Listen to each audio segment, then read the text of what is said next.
Assalamualaikum warahmatullahi wabarakatuh. Salam Om Swastiastu, Namo Buddhaya, salam kebajikan. Selamat malam Sobat PMI yang ada di Hong Kong, Makau, dan dimanapun para pekerja migran Indonesia yang berada di luar negeri. Malam ini KJRI Hong Kong berbahagia bisa mempersembahkan program live streaming Facebook episode yang ke-15. Kali ini masih dalam rangka peringatan Hari Bayangkara yang ke-75. Pak Ronald, Mbak Laura, kami Polri kemarin baru saja merayakan ulang tahun yang ke-75. Doakan bahwa Polri ke depan bisa semakin baik dalam melayani masyarakat.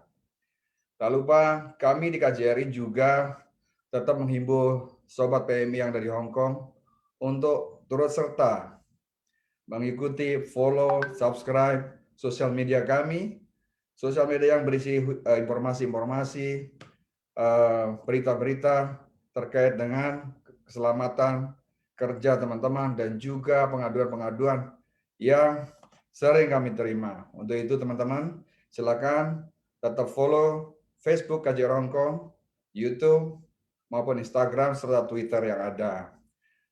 Sobat PMI yang dari Hong Kong, Makau, dan seluruh dunia, malam ini adalah sesi ketiga kita bersama dengan sumber dari Baskam Polri. Sesi ketiga ini kita akan spesial membahas tentang sebenarnya bagaimana tata cara penanganan atau pelaporan kejahatan online atau cyber ini. Tentunya sebelum kita ke narasumber, saya juga ikut mengingatkan teman-teman bahwa keselamatan kerja teman-teman itu tentunya dimulai dari diri teman-teman sekalian. Ya, Sobat PMI harus aware, harus peduli dengan dirinya sendiri. Ketika ada masalah, ketika ada tanda-tanda masalah, segera hubungi orang-orang terdekat Anda. Segera hubungi agensi Anda, dan segera hubungi KJRI apabila Anda membutuhkan masalah. Banyak nomor hotline KJRI yang sudah tersebar. Banyak saran-saran dan channel yang diberikan. Jangan sampai teman-teman tidak mencatat, tidak mengetahui, akhirnya ketika ada masalah, teman-teman kebingungan. Segera teman-teman save nomor pengaduan KJRI dan juga kunjungi beberapa sosial media yang sudah ada. Malam ini juga saya ingatkan kembali bahwa pemenang untuk ngopi instan pada minggu yang lalu adalah Ibu Chandra Levi Wijaya dan juga Ibu Gutari. Selamat pada kedua pemenang, silahkan menghubungi panitia untuk mengambil tali AC-nya. Baik, sebagaimana yang saya sampaikan tadi, malam ini kita masih bersama dengan AKBP Ronald Cipayung dari Barreskrim Polri. Selamat malam Pak Ronald. Selamat malam Mas Agung, selamat malam Mbak Laura, salam sehat selalu. Ya, terima kasih Pak Ronald telah sudi kembali ke acara kita malam ini. Dan juga bersama kita, tak kalah menariknya, beliau adalah sosok penting, tokoh pelajar Indonesia yang ada di Hong Kong. Beliau adalah Presiden Persatuan Pelajar Indonesia Hong Kong, Mbak Laura Widodo. Selamat malam, Mbak. Selamat malam Pak Agung, selamat malam Pak Ronald, dan selamat malam semuanya yang hadir di sini malam ini. Terima kasih atas kesempatannya. Terima kasih Mbak Laura telah meluangkan waktunya. Saya tahu Mbak Laura lagi sibuk mempersiapkan ujian, tapi bersedia malam ini datang bersama kita untuk memberikan sedikit pencerahan dan informasi kepada teman-teman para pekerja migran Indonesia dan seluruh warga negara Indonesia di Hong Kong. Pak Ronald, sebagaimana yang kemarin kita bahas sesi kedua, banyak sekali pertanyaan-pertanyaan tentang penipuan via online. Sebetulnya malam ini kita fokus tentang penanganannya atau tata cara pelaporannya. Pun demikian, ada sebenarnya beberapa pertanyaan dari viewer yang sebenarnya menanyakan beberapa hal yang terkait dengan penipuan online, investasi online, dan beberapa hal informasi-informasi yang berterbangan di sosial media yang belum tentu validitasnya. Itu masih banyak pertanyaan. Maka dari itu nanti mungkin sedikit Pak Ronald bisa juga sampaikan sebelum ke materi yang kita bahas malam ini. Sebelum ke Pak Ronald, mungkin Bu Lora ingin sedikit menyampaikan ada beberapa mungkin keluhan atau pertanyaan-pertanyaan dari para pekerja migran maupun yang warga negara Indonesia yang ada di Hong Kong. Mbak Lora mungkin ada sedikit yang perlu sampaikan ke Pak Ronald, monggo silahkan. Pertanyaan yang paling umum aja sih dulu ya, mungkin gimana sih caranya melaporkan kasus penipuan online bagi WNI yang ada di Hong Kong? Terus apa aja yang diperlukan untuk dipersiapkan jika kita mau melapor? Itu Pak Ronald, itu dari Pak Lora ada sedikit pertanyaan. Sebenarnya ini juga mewakili pertanyaan beberapa warga kita yang ada di Hong Kong, khususnya para pekerja migran yang ada di Hong Kong. Monggo silakan Pak Ronald.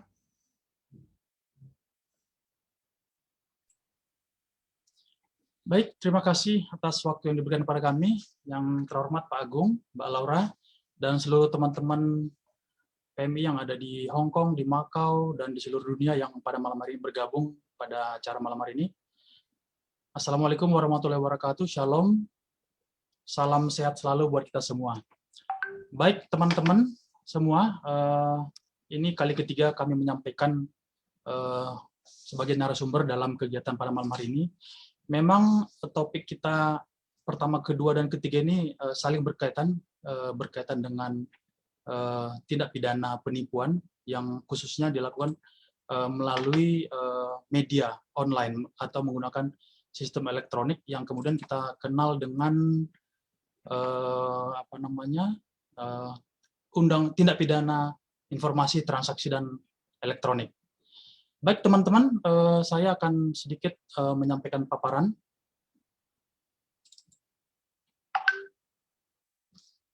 Apakah sudah muncul, Mas Agung? Sudah, Pak. Oke. Baik teman-teman, mungkin nanti sambil berjalan kami akan membahas atau menjawab terkait dengan pertanyaan dari Mbak Laura. Khusus pada malam hari ini, apabila topik kita adalah terkait dengan apabila teman-teman mengalami kemudian juga mengetahui atau melihat kejahatan siber, gimana sih cara melaporkannya? Baik teman-teman sekalian, bahwa penanganan kejahatan siber yang ditangani oleh Direktorat Siber Bareskrim Polri ini pada dasarnya bersumber dari beberapa pengaduan. Yang pertama adalah laporan pengaduan masyarakat yang diterima di kantor-kantor kepolisian, khususnya yang ada di Indonesia, baik di Polsek, Polres, Polda, Bareskrim. Kemudian dengan datangnya masyarakat ke kantor kepolisian, tentu dengan melampirkan bukti-bukti maka akan dibuatkan laporan polisi. Yang kedua adalah kita juga mempunyai kegiatan patroli di dunia maya. Jadi kalau teman-teman mungkin melihat ada polisi yang membawa mobil patroli, bawa sepeda motor di jalan raya, kemudian kita sebagai polisi yang menangani kejahatan siber juga melakukan hal yang sama. Kita patrolinya melaksanakan di dunia maya. Kenapa patroli di dunia maya? Karena juga kejahatan-kejahatan itu juga sudah berpindah. Yang umumnya dulu hanya terjadi di dunia nyata, sekarang kemudian berpindah di dunia maya, sehingga diperlukan kegiatan patroli. Yang ketiga adalah pengaduan masyarakat secara online. Dengan perkembangan teknologi saat ini juga kepolisian mau tidak mau menyesuaikan, di mana bagaimana supaya masyarakat juga dengan menggunakan teknologi yang ada, bagaimana bisa memberikan laporan atau informasi kepada masyarakat, di mana saat ini kita sudah memiliki beberapa akun media sosial. Yang pertama adalah khusus untuk pelaporan, portal patrolicyber.id, nanti akan kami sampaikan di paparan berikutnya. Kemudian juga kita memiliki akun media sosial lain, Instagram, YouTube, kemudian Twitter, Facebook, yang lebih banyak fokusnya nanti memberikan edukasi-edukasi atau pencerahan-pencerahan kepada masyarakat, gimana sih cara untuk terhindar dari tindak pidana dan lain sebagainya. Kemudian kita juga menangani laporan-laporan pengaduan dari perwakilan-perwakilan Indonesia di luar negeri maupun perwakilan dari negara luar yang berada di Indonesia. Kenapa ini terjadi? Karena sifat dari tindak pidana siber itu adalah borderless, tidak mengenal batas. Jadi bisa saja pelakunya di luar negeri, korbannya di Indonesia, atau malah sebaliknya. Korbannya di Indonesia, pelakunya malah di luar negeri. Kemudian, kenapa sih topik penipuan ini sangat menarik? Kami sampaikan sedikit tentang data tentang kejahatan penipuan. Kalau teman-teman lihat di dalam slide, ternyata di tahun 2018, 2019, 2020 ini penipuan ini, khususnya penipuan online, kita berbicara tentang kejahatan yang dilakukan di dunia maya.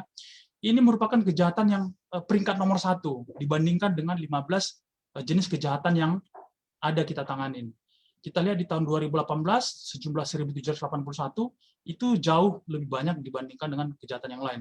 Kemudian di 2019 1.600, di tahun 2020 ini sudah, di tahun 2020 kemarin 1.300, dan di tahun 2021 ini sudah hampir 800. Kemudian kita tadi saya sampaikan tentang portal patroli cyber. Jadi sampai tahun 2001 ini kita sudah menerima kurang lebih sekitar 4.600 pengaduan masyarakat melalui patrolicyber.id. Kemudian kita dapat sampaikan juga dari sekian banyak laporan itu, yang paling banyak dilaporkan adalah dengan menggunakan media WhatsApp, Instagram, kemudian telepon dan SMS, kemudian Facebook, kemudian Telegram. Jadi ini adalah beberapa media sosial atau platform yang paling banyak dipergunakan oleh para pelaku untuk berinteraksi dengan korban atau untuk mencari korban-korbannya. Nanti akan di slide berikutnya mungkin sesuai dengan topik kita bagaimana sih melaporkan tentang platform-platform tersebut. Kemudian tadi pertanyaan yang sampaikan oleh Mbak Laura nanti mungkin akan saya sampaikan di dalam penjelasan ini. Bagaimana sih jika kita mengalami, mengetahui, melihat penipuan online yang kemudian pelakunya diduga warga negara Indonesia. Mungkin perlu kita lihat, kenapa sih kita yakin bahwa itu adalah warga negara Indonesia? Mungkin bisa kita identifikasi dari nomor handphone yang digunakan. Kalau Indonesia kan menggunakan kode negara plus 62. Tapi tidak menutup juga mungkin pelakunya juga menggunakan nomor-nomor yang berasal dari negara lain. Seperti kemarin Hong Kong plus 852 kalau tidak salah juga dipergunakan oleh pelaku, tapi pelakunya tetap berada di Indonesia hanya menggunakan WhatsApp dengan registrasi nomor Hong Kong. Kemudian apalagi mungkin pada saat berkomunikasi ya si seseorang itu yang kita duga pelaku itu mungkin menggunakan bahasa Indonesia sehingga kita yakin bahwa orang ini adalah orang Indonesia. Ketiga mungkin berkaitan dengan penipuan. Kalau penipuan itu kan pasti ada kerugian materi, ada kerugian uang. Nah mungkin korban-korban ini perintahkan untuk membuat laporan, mentransfer sejumlah uang ke rekening-rekening di Indonesia. Sehingga mungkin dengan ciri-ciri atau identifikasi seperti itu, kita yakin bahwa pelakunya ini adalah orang Indonesia. Nah, bagaimana sih cara melapornya? Secara umum, di seluruh kepolisian, pada dasarnya apabila kita masyarakat menjadi korban, maka kita harus datang ke kantor kepolisian setempat dengan membawa bukti-bukti bahwa kita menjadi korban penipuan. Atau bagaimana dengan masyarakat kita yang berada di luar negeri? Ya, kita di luar negeri, seperti tadi sudah disampaikan oleh Pak Agung, ada perwakilan-perwakilan negara Indonesia di luar negeri yang mungkin bisa menjembatani pelaporan masyarakat kita yang ada di luar negeri untuk melaporkan ke kepolisian yang kemudian mengirimkan laporannya kepada kita di Indonesia. Kemudian apalagi rekan teman-teman yang perlu dilengkapi atau mungkin menjadi perhatian, bahwa dalam proses untuk penegakan hukum atau represif itu, maka prosesnya mau tidak mau korban atau pelapor itu harus mau memberikan keterangan kepada penyidik, kepada kepolisian. Kemudian kita juga harus bisa memberikan orang yang bisa menjadi saksi bahwa seseorang itu menjadi korban. Kemudian diperlukan penyitaan barang bukti. Barang bukti apa sih yang perlu diperlukan, khususnya kalau untuk terjadinya kasus penipuan? Yang pertama, kalau penipuan ini kan pasti menimbulkan kerugian materi tentu saja, kerugian uang. Maka yang perlu dilengkapi adalah adanya bukti transfer atau pengiriman uang yang dilakukan oleh korban. Kemudian perlu juga adanya tangkapan layar atau komunikasi antara pelaku dengan korban. Kenapa seseorang itu bisa menjadi korban? Akan terlihat nanti dari chat atau komunikasi antara korban dengan pelaku. Bahwa di situ pelaku mengiming-imingi, contohnya mengiming-imingi korban ini akan mendapatkan uang sejumlah tertentu, mungkin 100 juta, karena dia menang undian dari salah satu bank pemerintah. Padahal sebenarnya itu tidak ada atau fiktif. Kemudian yang berikutnya adalah apabila menggunakan akun media sosial, maka perlu tangkapan layar atau capture dari akun media sosial tersebut. Kemudian kalau teman-teman mungkin menjadi korban dari suatu website, maka kita juga memerlukan link atau URL dari website atau dari akun tersebut. Nah, kemudian bagaimana kalau teman-teman mungkin mengetahui atau melihat ini akun ini atau seseorang ini sepertinya berintrik-intrik untuk melakukan tindak pidana penipuan ini. Ini dia mau coba-coba ini untuk penipuan. Maka teman-teman juga dalam rangka proses pencegahan bisa mempunyai saluran untuk melaporkan akun-akun tersebut atau orang-orang yang mungkin dicurigai sebagai orang yang mau melakukan kejahatan. Pertama, seperti yang kami sampaikan minggu lalu, kita juga memiliki portal untuk pelaporan online. Nanti akan kami sampaikan mungkin bagaimana sih metode atau tata cara dalam pelaporan melalui portal patroli siber. Kemudian teman-teman juga bisa melakukan pelaporan atau pemblokiran terhadap akun tersebut dengan menggunakan fitur-fitur yang disediakan oleh platform atau provider. Mungkin teman-teman juga sudah banyak yang tahu atau mengetahui bagaimana sih kalau kita mengetahui suatu akun yang nggak benar. Nggak benar itu dalam arti bukan hanya tindak pidana penipuan, mungkin dia melakukan tindakan pornografi, atau mungkin dia menyebarkan hoax, atau dia mungkin pemerasan dan lain sebagainya. Jadi ini bersifat secara umum terhadap tindak pidana cyber. Nah, teman-teman, kami akan coba sampaikan nanti kalau memang waktu memungkinkan, nanti akan kita demokan bagaimana sih cara masuk melaporkan melalui portal patroli cyber. Apabila teman-teman nanti membuka website patroli cyber ini, maka tampilannya adalah seperti ini. Di situ nanti ada fitur laporkan seperti yang kita bulatkan warna merah. Nah, kemudian setelah kita klik, maka akan muncul tampilan yang kedua seperti ini. Di situ nanti ada meminta data pribadi. Data pribadi itu data-data kita. Di sini kami tampilkan yang warna merah, bahwa kita menjamin kerahasiaan dari data pribadi teman-teman. Jadi teman-teman nggak usah takut kalau teman-teman memasukkan mungkin nomor SIM atau nomor KTP atau nomor paspor atau nomor telepon, itu adalah kita jamin keamanannya dan hanya kita pergunakan untuk kepentingan proses penyelidikan dan pelaporan. Mengapa ini perlu? Karena kita juga tidak mau ada orang-orang yang iseng melaporkan hal-hal yang tidak benar, hal-hal yang palsu, yang sebenarnya bukan tidak pidana tetapi dilaporkan, mungkin karena sentimen pribadi dan lain sebagainya.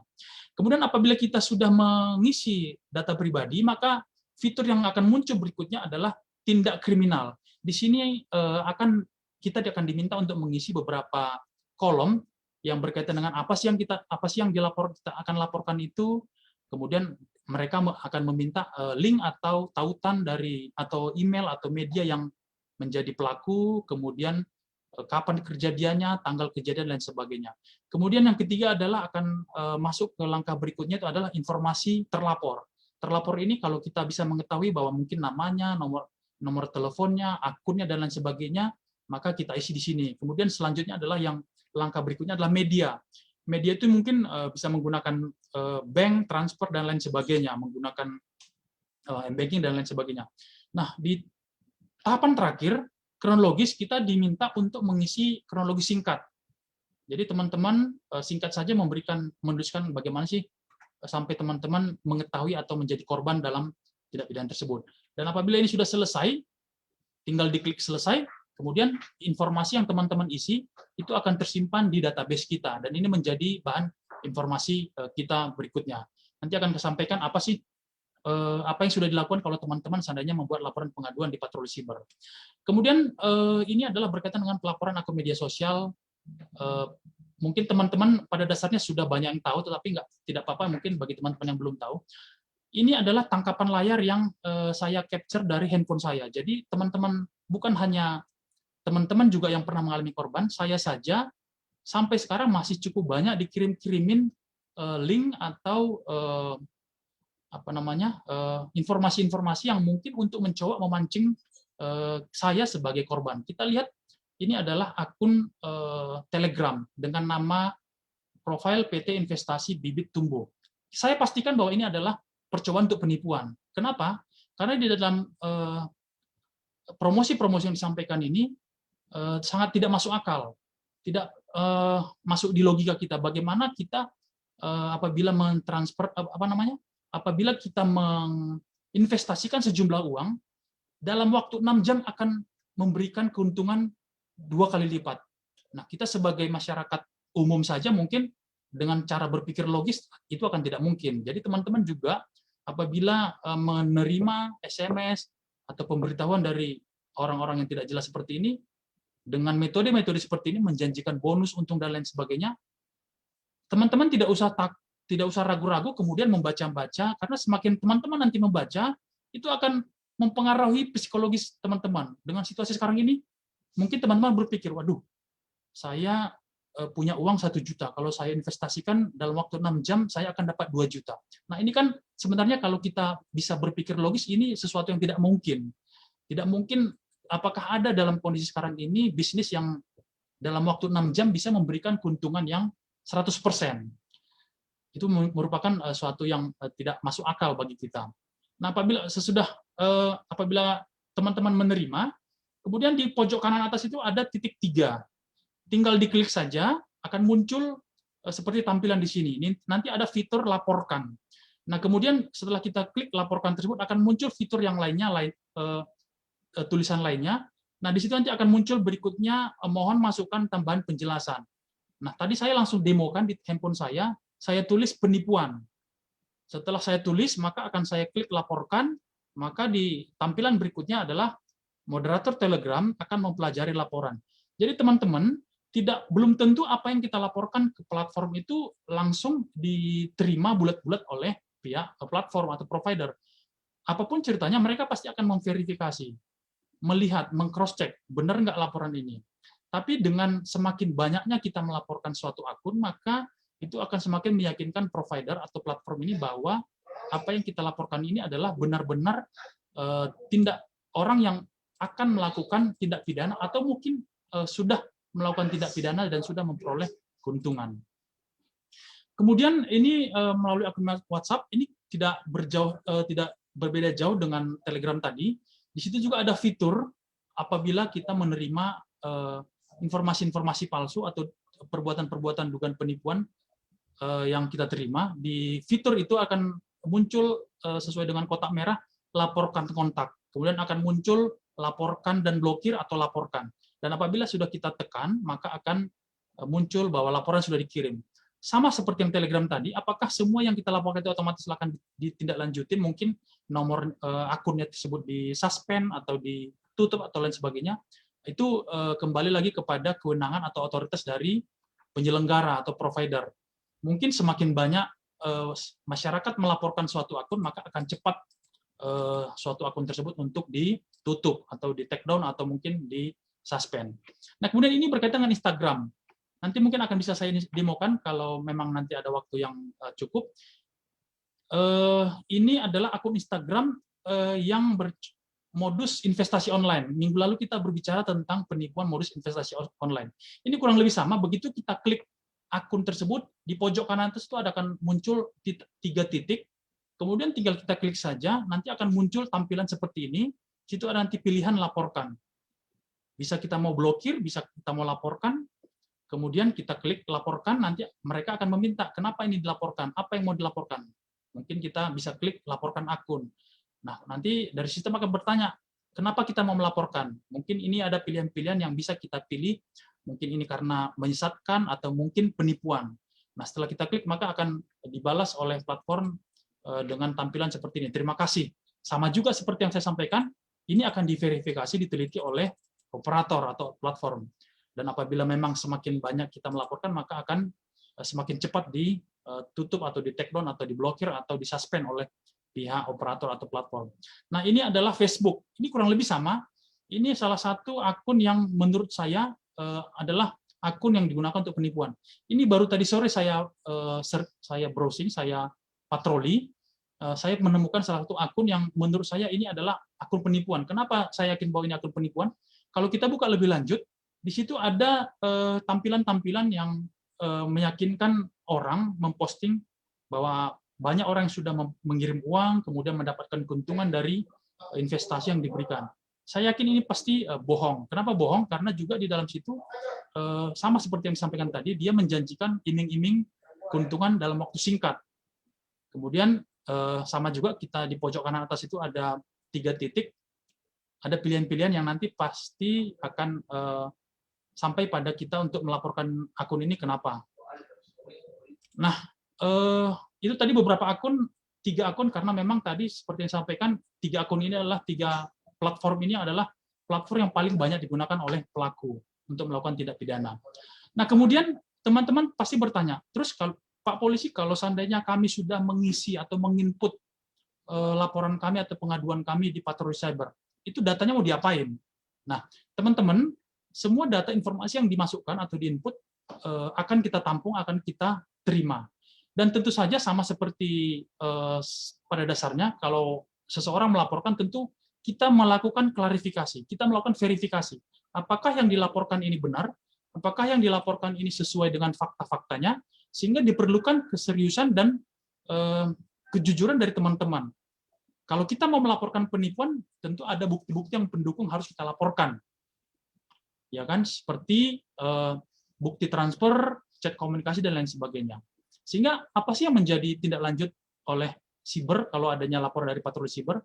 Pertama adalah informasi itu akan menjadi sebagai bank data terkait dengan pelaku kejahatan siber, di mana nanti kita akan bisa mengkompilir siapa sih nama yang sering dilaporkan, akun media sosial yang dilaporkan, nomor rekening yang dilaporkan, email yang sering digunakan oleh pelaku, dan lain sebagainya. Ini menjadi suatu bank data bagi kita. Dan yang berikutnya adalah kita juga mengetahui tren kejahatan, pola dan modus operandi, sehingga menjadi bahan dalam memberikan informasi dan edukasi kepada masyarakat, sehingga nanti tren kejahatan yang bisa kita kompilir dari laporan-laporan masyarakat itu, tindak lanjutnya kita akan membuat himbauan-himbauan, mungkin bisa video pendek, bisa mungkin karikatur atau lain sebagainya melalui media-media sosial yang ada yang dikelola oleh siber, melalui Instagram, melalui YouTube, Cyber TV, melalui Facebook, melalui Twitter.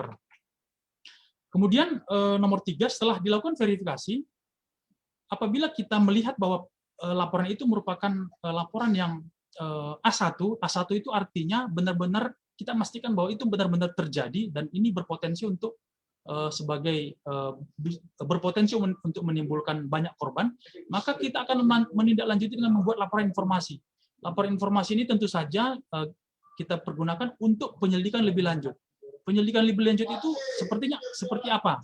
Ya, kita memiliki data bank rekening. Nah, itu nanti dari pihak bank kita mungkin berkoordinasi, kita cari informasi bank ini milik siapa, terus siapa yang menggunakannya, siapa yang pernah mengambil uang di situ. Kemudian mungkin kalau ada alamat, kita akan melakukan pengecekan alamat tersebut. Karena biasanya juga namanya pelaku itu pasti juga banyak menggunakan identitas palsu, menggunakan KTP palsu, menggunakan alamat palsu. Sehingga ini perlu diverifikasi dan diklarifikasi.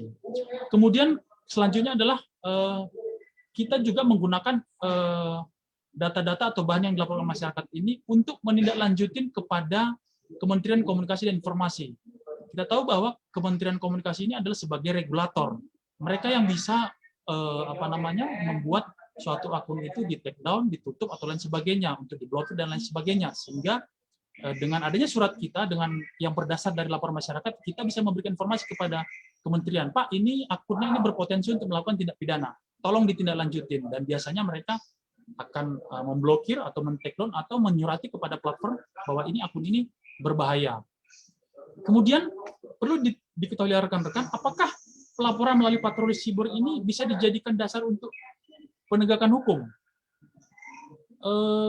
Pelaporan dari teman-teman yang dilakukan melalui patroli siber ini belum dapat kita jadikan sebagai dasar untuk pelaporan proses untuk penegakan hukum. Kalau ingin kita lakukan sebagai dasar untuk penegakan hukum, tentu kita membutuhkan keterangan atau informasi dari teman-teman dalam bentuk berita acara pemeriksaan. Kemudian kita perlu melakukan penyitaan barang bukti yang ada, sehingga dengan bukti-bukti yang itu, dengan alat bukti itu, baru kita bisa melakukan menentukan seorang tersangka, kemudian menindaklanjutin menangkap seseorang. Tentu ini menjadi kendala bagi teman-teman yang berada di luar. Seperti yang tadi kemarin disampaikan oleh Pak Agung, bahwa kendalanya adalah teman-teman kita yang di luar itu pasti memiliki waktu yang terbatas. Mungkin dia hanya memiliki satu hari dalam satu minggu off atau libur. Itu pun kalau mungkin diizinkan sama majikan. Kalau tidak diizinkan, mau tidak mau harus minta izin. Tentu saja ada konsekuensi, mungkin gajinya berkurang atau lain sebagainya. Tapi kalau ini memang pengen tidak lanjutin, nanti mau tidak mau kami sangat berharap kepada teman-teman untuk mau bekerja sama, mungkin mau meluangkan waktu untuk memberikan informasi, meluangkan waktu untuk di BAP, kemudian mau menyerahkan atau memberikan bukti-bukti kepada kepolisian sebagai barang bukti dalam proses penyidikan. Kemudian perlu teman-teman ketahui, tindak lanjut dari laporan masyarakat melalui patroli siber itu apa sih yang sudah kita kerjakan?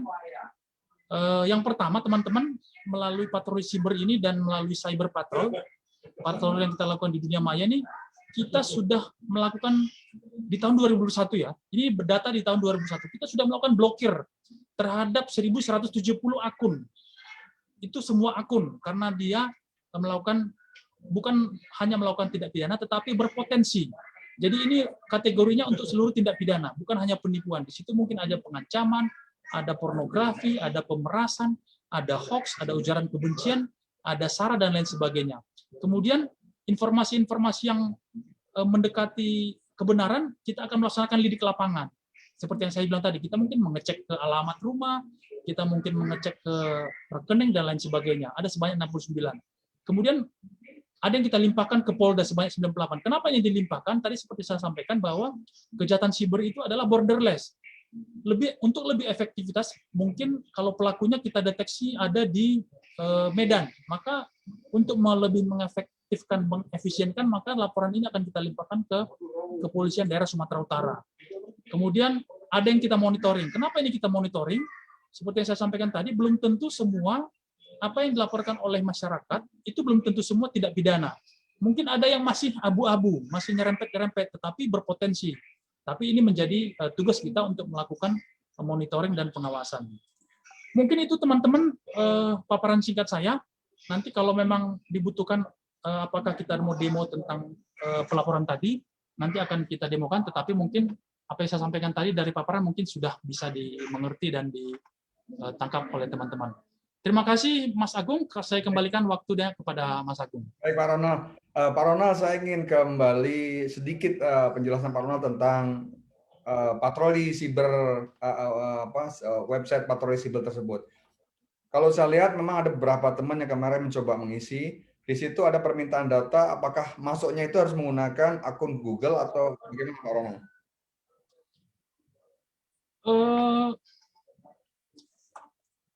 Kalau kebetulan tadi saya juga baru mempraktekkan, memang tadi kebetulan saya menggunakan akun Google saya, tapi sepertinya memang tidak terbatas dan tidak dibatasi kepada akun Google.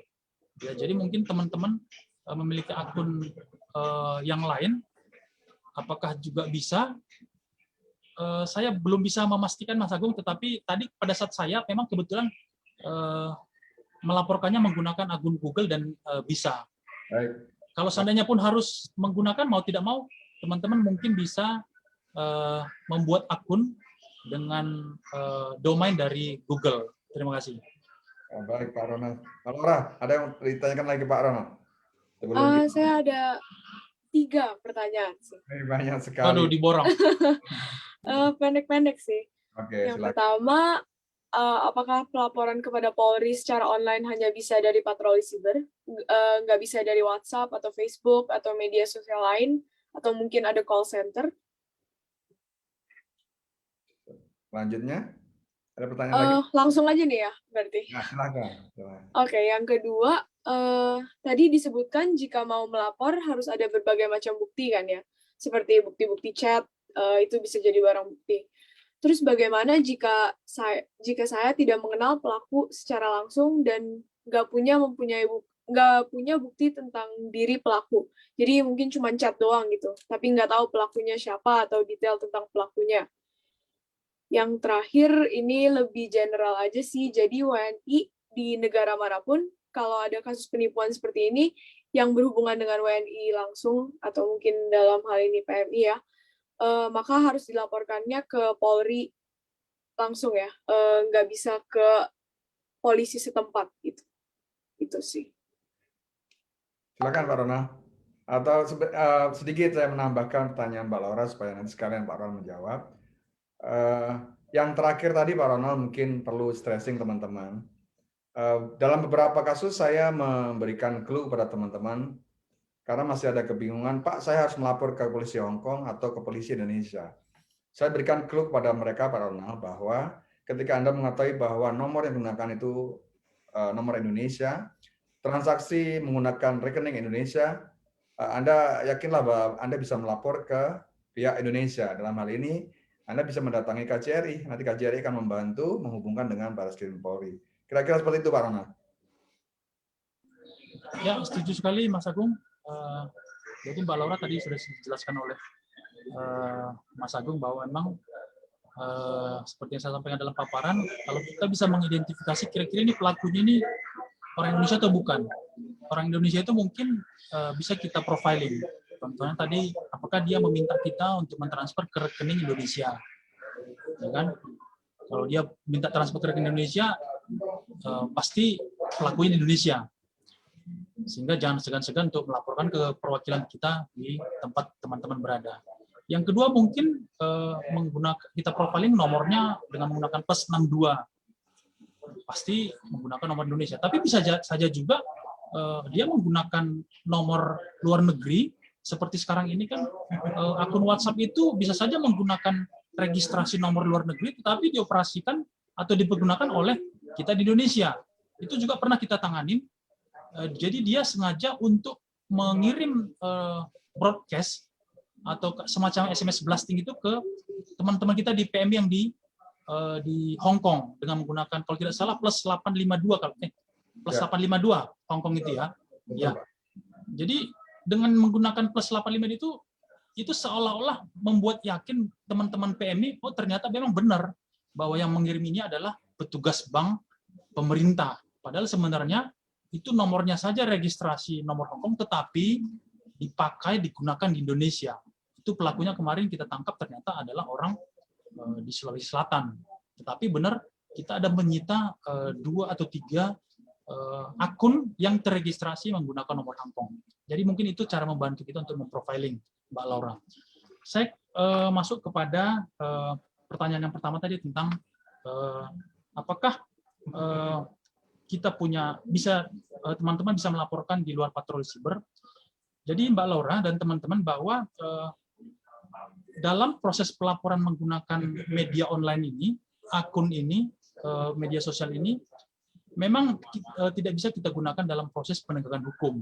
Ya, karena kalau proses penegakan hukum harus ada laporan resmi dan butuh proses BAP. Jadi orang yang menjadi korban harus kita mintai keterangan dan membubuhkan tanda tangan, kemudian ada barang bukti yang kita sita dari yang bersangkutan. Nah, bagaimana kalau laporan-laporan yang dilaporkan melalui tadi seperti patroli siber atau akun-akun media sosial, itu tadi sifatnya untuk memperbanyak informasi kepada kita. Informasi-informasi itu apa gunanya? Tadi seperti saya sampaikan, ya bisa kita kalau semakin banyak akun yang dilaporkan, seseorang yang dilaporkan atau rekening bank yang dilaporkan, itu menjadi dasar bagi kita untuk bisa mensuspend, menutup, men-take down, memblokir suatu akun yang digunakan untuk melakukan kejahatan. Dan berikutnya, apakah kita punya call center? Jadi untuk saat ini mungkin lebih efektif kalau kita menggunakan akun media sosial. Kalau call center mungkin menggunakan handphone, menggunakan telepon, kita saat ini belum ada. Ada sebenarnya nomor telepon, tetapi bukan dalam rangka untuk menerima pengaduan. Jadi mungkin saran saya kepada teman-teman, tadi sudah sampaikan akun-akun yang bisa teman-teman pergunakan untuk menyampaikan informasi. Ada Instagram, ada patroli siber, ada Twitter, ada Facebook, ada YouTube.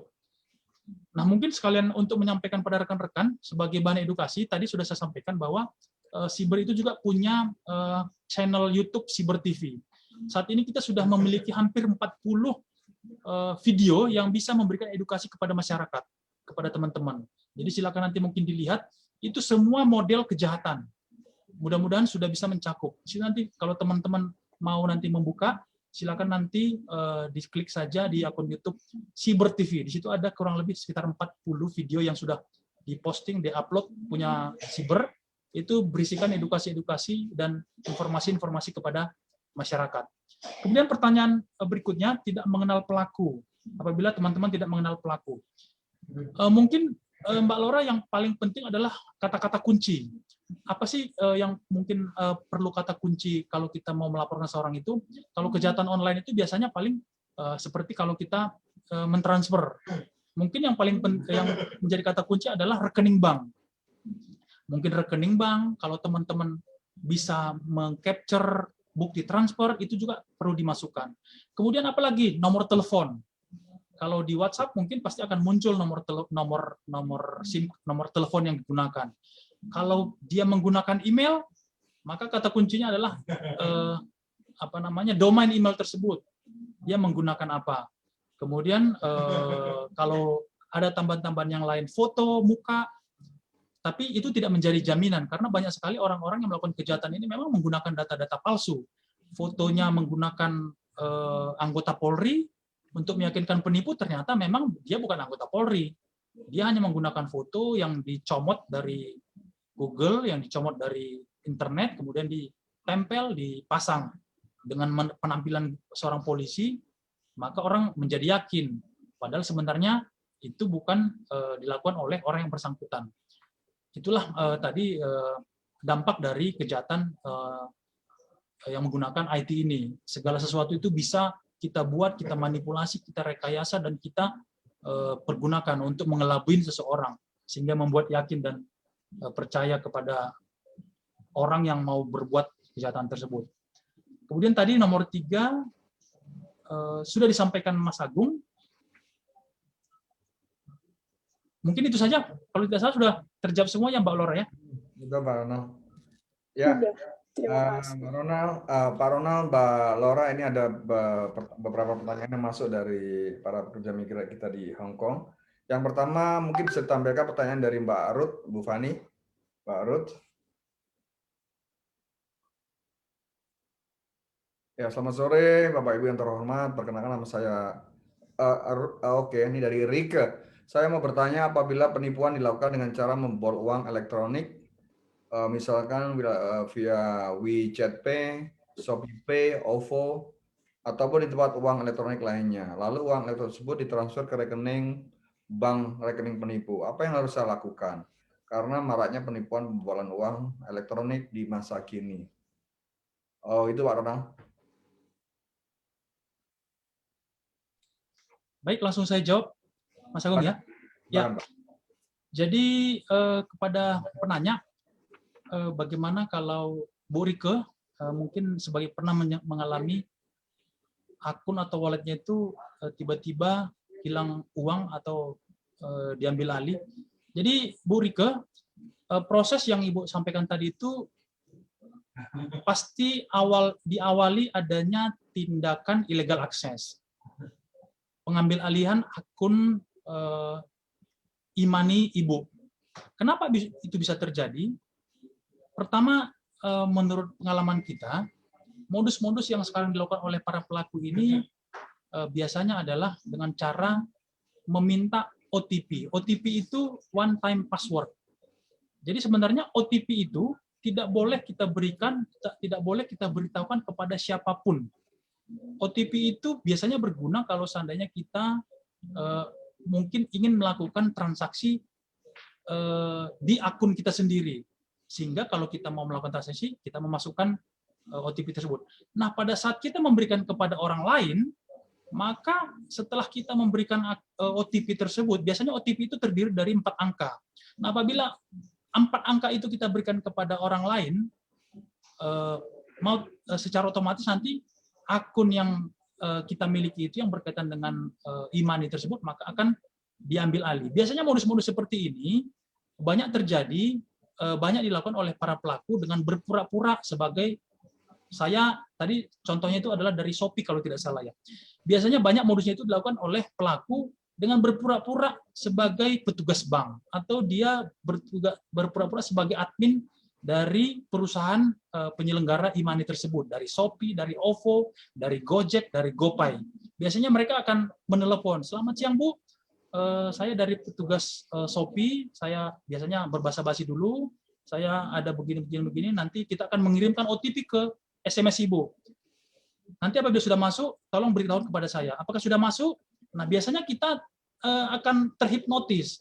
Kita tidak sadar sebenarnya OTP itu tidak boleh kita berikan kepada orang lain, tetapi karena kita terhipnotis seolah-olah orang itu yakin bahwa dia itu adalah petugas resmi dari pihak penyelenggara atau operator e-money, maka kita akan berikan. Begitu kita berikan, ya sudah, dia akan menguasain akun kita, mau tidak mau seluruh isinya pasti akan dikuras.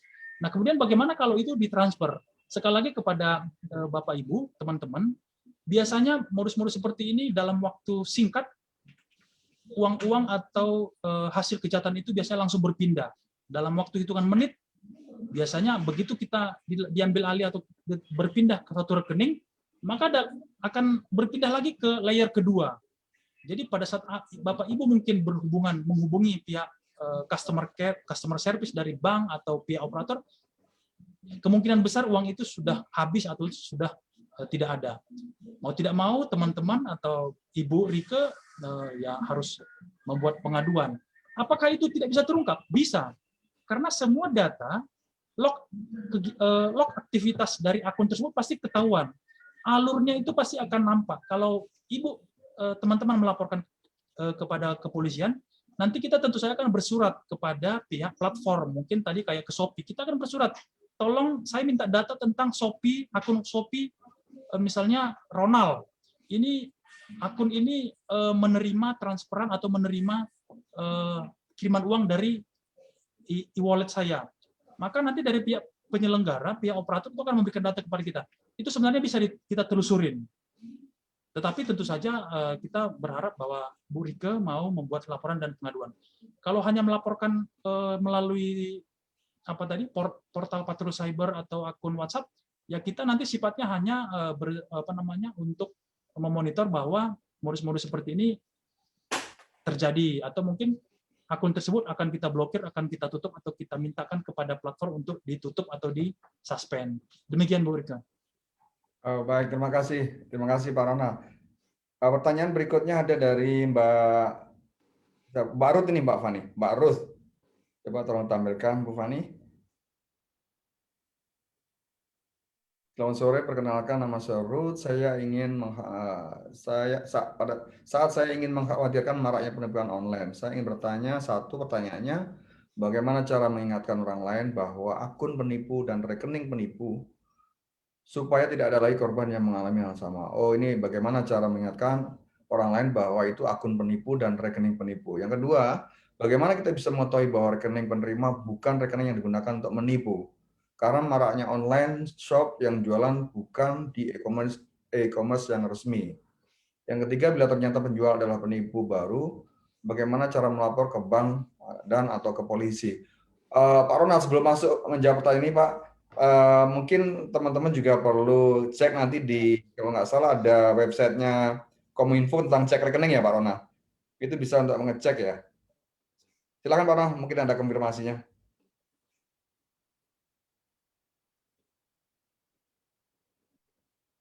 Baik, terima kasih Bu Ruth. Tadi bagaimana cara mengingatkan orang lain bahwa itu akun penipu dan rekening penipu. Jadi kepada Bu Ruth dan teman-teman, saya tekankan lagi bahwa sebenarnya orang atau akun yang memang berniat untuk melakukan kejahatan itu bisa kita lihat atau kita kenali dari tanda-tandanya. Apa sih tanda-tanda kalau akun itu mungkin kita curigaan sebagai penipu? Tadi seperti saya sampaikan, mungkin kalau dia menawarkan investasi itu tidak masuk akal. Tidak masuk akalnya kenapa? Mungkin dia memberikan janji kalau di store sekian, dalam waktu sekian jam akan berlipat ganda. Kemudian di materi yang kemarin, kalau dia akun-akun tersebut kita bisa membuka melihat, biasanya akun-akun tersebut juga banyak memberikan testimoni. Kita profiling, kita lihat ini testimoninya kira-kira positif atau negatif. Kalau online shop mungkin kalau ada yang banyak yang memberikan testimoni yang negatif dan nggak mendukung, ya kita mendingan menghindar. Kita tidak menggunakan jasa online shop tersebut untuk berbelanja atau membeli sesuatu. Yang ketiga mungkin ya kita saling berbagi, mau berbagi ke teman-teman bahwa akun ini saya curigain sebagai rekening penipu, sehingga jangan menggunakan akun ini. Karena pada dasarnya juga kan banyak sebenarnya akun-akun yang memang real dan nyata melakukan menawarkan jasa atau menjual yang real. Mungkin dengan cara apa? Dengan menggunakan platform yang resmi, mungkin Tokopedia atau Shopee dan lain sebagainya. Tapi tidak menutup kemungkinan juga merchant-merchant yang bernaung di bawah platform tersebut banyak juga yang melakukan penipuan. Tetapi biasanya sistem dari platform itu sudah memberikan pembatasannya.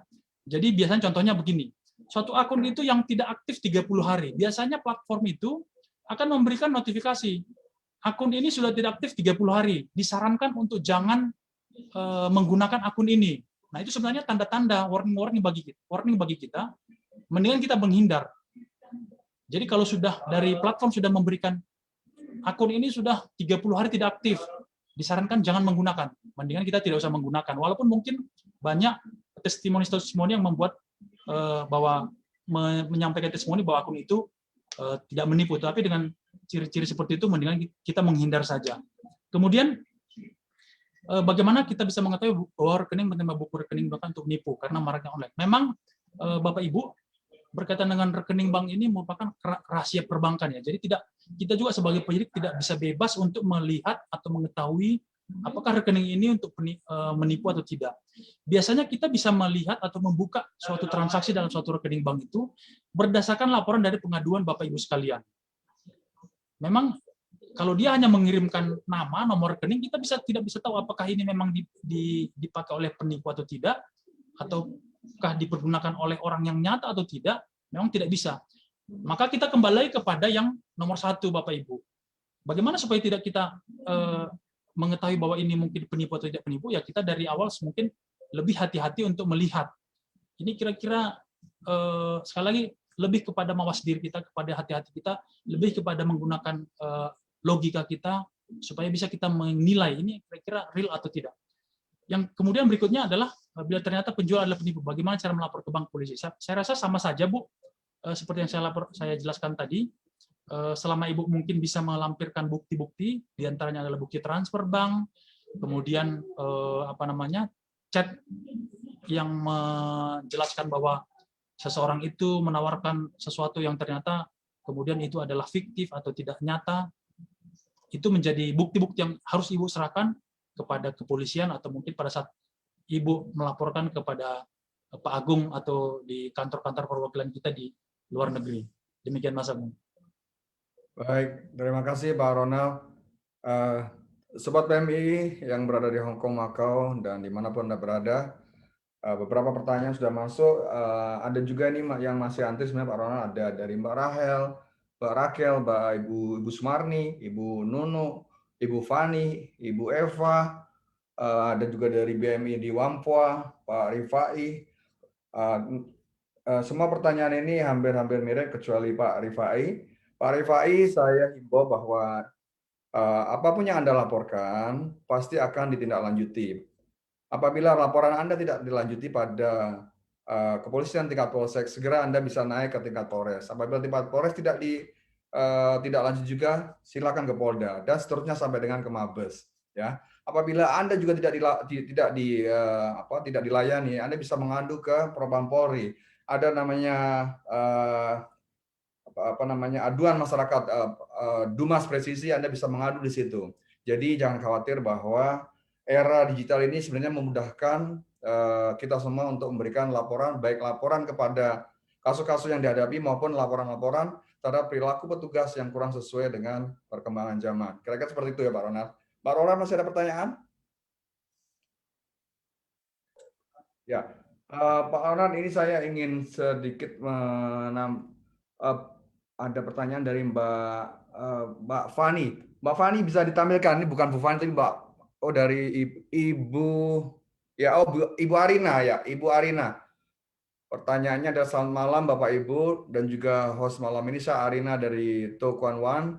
Pekerja migran di Hong Kong seringkali menjadi target penipuan online maupun MLM dan juga yang minjam uang di money lenders yang berlisensi maupun tidak. Pertanyaan saya, mohon maaf agak melenceng dari tema, jika kita temukan kasus seorang pekerja rumah tangga di Hong Kong yang meminjam di beberapa money lenders dengan menggunakan dokumen temannya atau orang lain sebagai garantor diketahui dan tidak diketahui, dan si peminjam kabur lalu si garantor tidak membayar dan pihak debt collector menagih pada pihak keluarga garantor. Apakah hal ini bisa dilaporkan di Kepolisian Indonesia?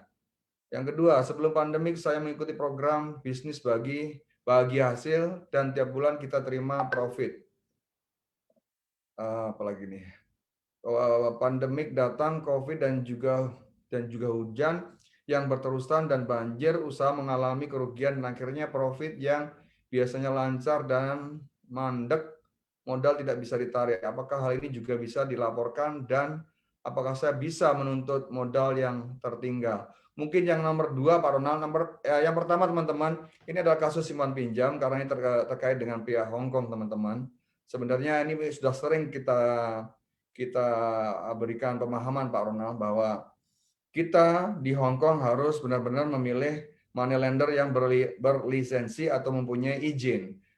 Saya atau kami tidak sarankan bahwa teman-teman meminjam uang di money lender yang tidak berlisensi dengan jaminan paspor ataupun dokumen lainnya. Ini sangat berbahaya karena paspor Anda bisa juga nanti digunakan untuk melakukan kejahatan lainnya. Sudah banyak laporan tentang ini, mari teman-teman jangan meminjam uang di sembarang tempat. Yang kedua, Pak Ronald, silakan ke Pak Ronald ingin menanggapi.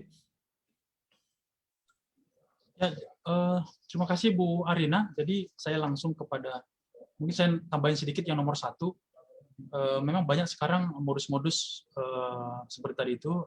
Kalau di sini misalnya kita kenal dengan istilah fintech ya, financial technology. Jadi biasanya modus-modus pinjaman online, tetapi pada saat terjadi sesuatu, mungkin macet atau apa segala macam, atau tanpa sepengetahuan kita, ternyata data-data kita juga bocor atau mungkin dipenuhi orang, kemudian dipergunakan untuk menteror keluarga kita. Bagi ibu atau yang punya keluarga mungkin menjadi korban teror atau pengancaman atau apalah itu, mungkin diancam, ditakut-takuti, silahkan saja dilaporkan kepada kepolisian setempat. Karena tindakan untuk mengancam, menakut-nakuti keluarga yang tidak ada hubungannya dengan proses pinjam-meminjam ini, itu merupakan tindak pidana. Apalagi sampai mungkin melakukan tindakan-tindakan menyita mungkin barang-barang yang ada di dalam rumah kita, yang sebenarnya tidak ada hubungannya dengan keluarga kita yang di Indonesia atau dimanapun itu. Jadi jangan segan-segan kepada Ibu Arina untuk menyarankan kepada keluarga untuk melaporkan kepada kepolisian setempat.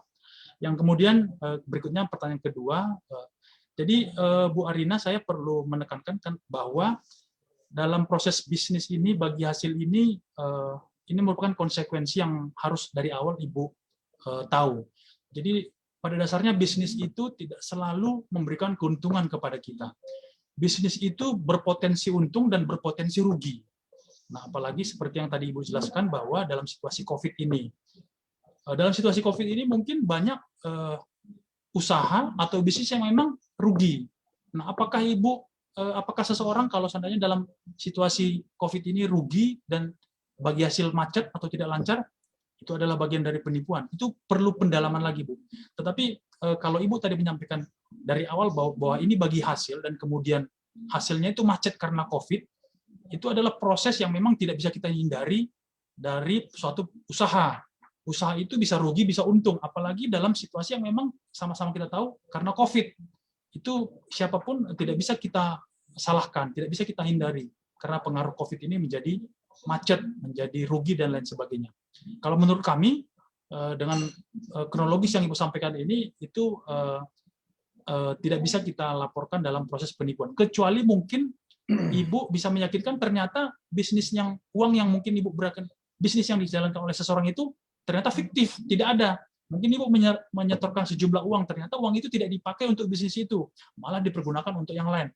Itu mungkin bisa lebih bisa kita terima sebagai suatu tindak pidana penipuan. Sehingga perlu tetap bukti-bukti dari yang Ibu bahwa memang bisnis itu apakah dipakai atau tidak dengan sesuai dengan apa yang diperuntukkan pada saat Ibu dengan yang bersangkutan bekerja sama. Demikian Mas Agung. Baik, terima kasih Pak Ronald. Sangat clear ya teman-teman sekalian.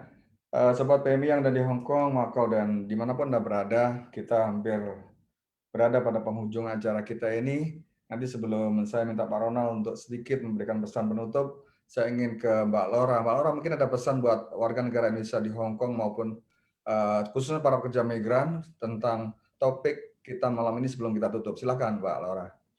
Pesan saya ya hati-hati sih kalau menerima WhatsApp, terutama yang berkaitan dengan uang atau transaksi online.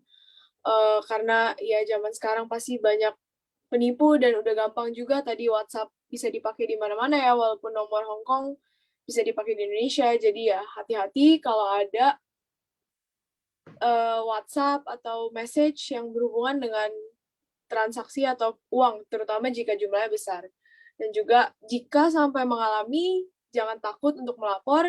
Ada KJRI, ada Konsul Polri juga di Hong Kong. Jadi semoga bisa ditindaklanjuti. Baik, terima kasih Mbak Laura. Baik Pak Ronald, sebelum Pak Ronald sebenarnya saya infokan ada beberapa pertanyaan di chat masuk ini Pak. Ini tapi lebih kepada pertanyaannya Pak terkait ini mungkin sedikit berbeda topik malam ini, tapi perlu kita respon sebagai apa namanya jawaban beberapa komentar sini. Ini terkait dengan kasus penganiayaan yang beberapa waktu yang lalu terjadi Pak Ronald. Di media, di Facebook, terutama Facebook ya, itu beberapa hari yang lalu diposting tentang gambar yang sebenarnya cukup mengerikan. Ada gambar kaki PMI bekas luka dijahit dan cukup panjang. Jadi teman-teman ketika melihat pasti akan berpikir, wow, itu penganiayaan yang sangat berat. Ya, memang setelah kita tangani teman-teman, satu hari kita mendengar berita itu, kita langsung tangani. Kita koordinasi dengan polisi yang menangani dan juga organisasi yang kebetulan menangani kasus itu dan juga agensi. Kita cari informasi yang terkait dengan tersebut, ternyata memang ada beberapa miss di sini Pak Ronald. Disinilah kebijakan dari para pengguna internet sekalian, pengguna sosial media sekalian. Jadi gambar tersebut tidak merefleksikan apa yang terjadi sebenarnya. Memang kakinya luka Pak Ronald, kakinya luka dan bekas jahitan panjang, tapi ternyata setelah kita tanya kepada korbannya, kita sudah ketemu korbannya, kita sudah berbicara dengan korbannya, ya kita sudah berbicara dengan agensinya, ternyata kakinya bukan karena penganiayaan, tapi karena kejatuhan akuarium. Kejatuhan akuarium dari kaca yang diangkat, tapi tidak kuat karena berat, jatuh, kena kakinya. Dan itu telah berlangsung sekitar 3 atau 4 bulan yang lalu. Yang sekarang sudah sembuh. Namun, memang saat ini yang bersangkutan sudah mengadukan kasus ke polisi, kasus pemukulan, tetapi pemukulan tangannya dengan menggunakan alat pancing, gagang pancing. Itu yang dilaporkan, tapi bukan karena kakinya. Tapi karena yang diposting ini berserta gambar itu membuat teman-teman di Hong Kong ini menjadi agak gelisah. Kok Hong Kong seperti itu, sadis sekali.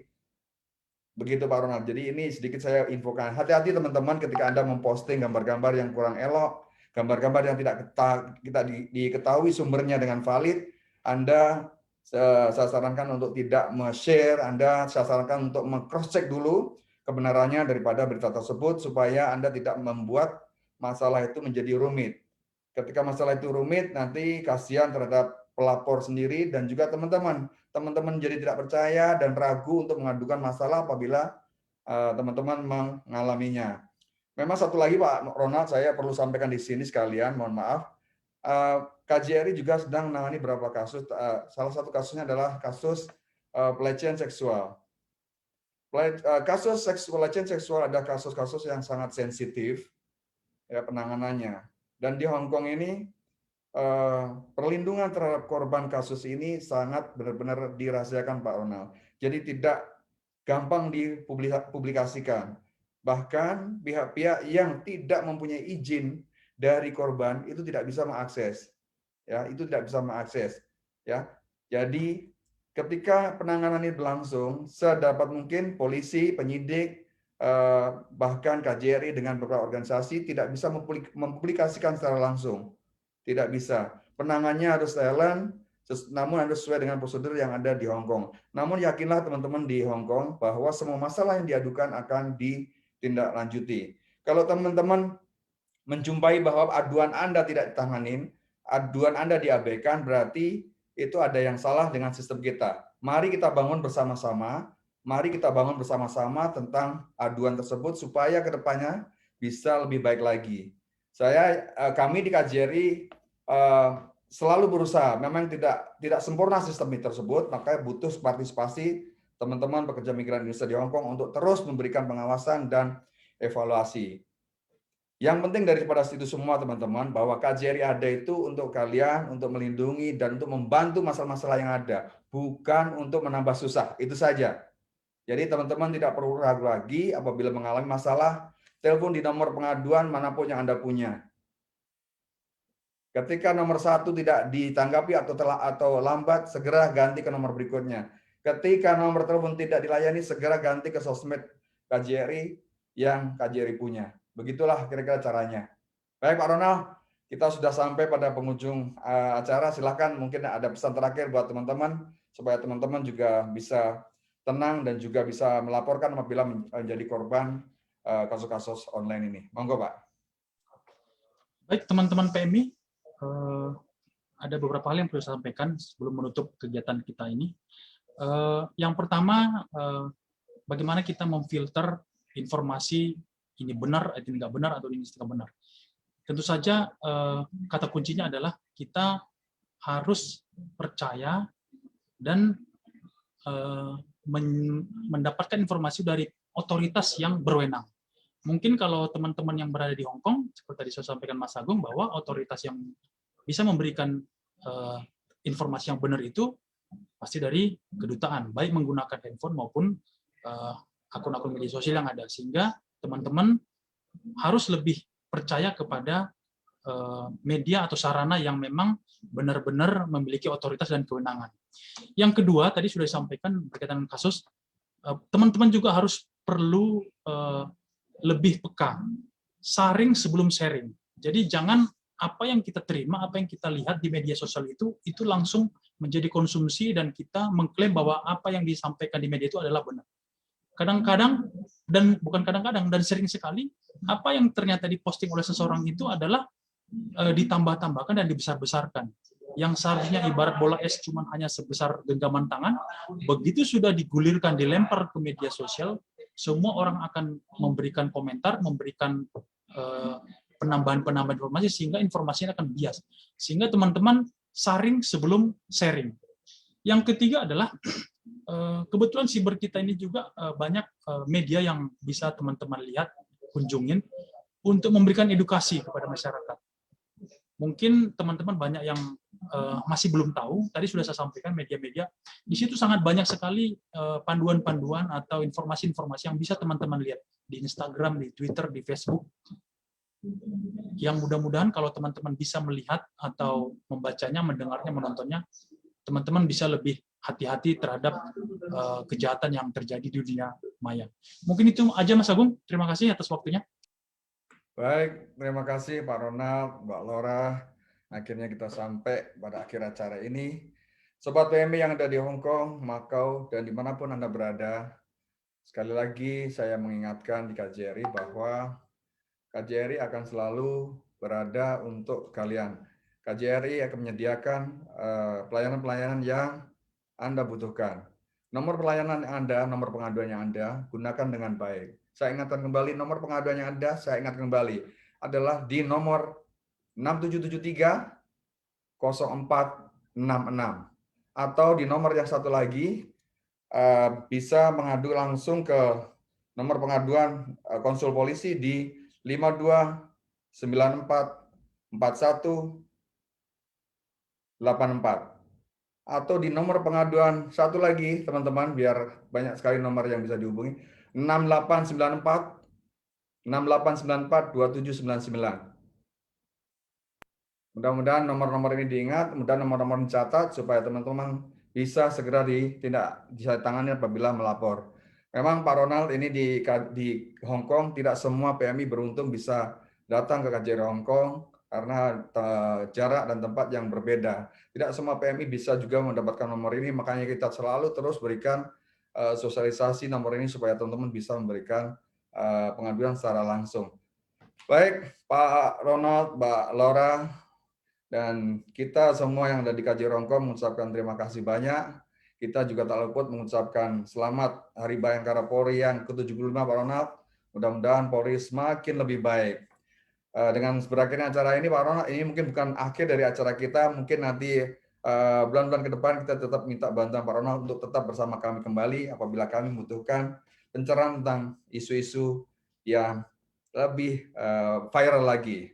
Baik, Sobat PMI yang ada di Hong Kong, Macau, dan di seluruh dunia, akhirnya kita sampai pada akhir acara ini. Sekali lagi saya mengharapkan teman-teman tetap menjaga kesehatan, teman-teman tetap menjaga keamanan, dan jangan takut untuk melaporkan. Mewakili seluruh kru Ngopi Instan KJRI Hong Kong, kami mohon maaf apabila ada kesalahan. Sekali lagi, kami mohon maaf apabila ada kesalahan. Dan billahi taufik wal hidayah. Wassalamualaikum warahmatullahi wabarakatuh. Terima kasih.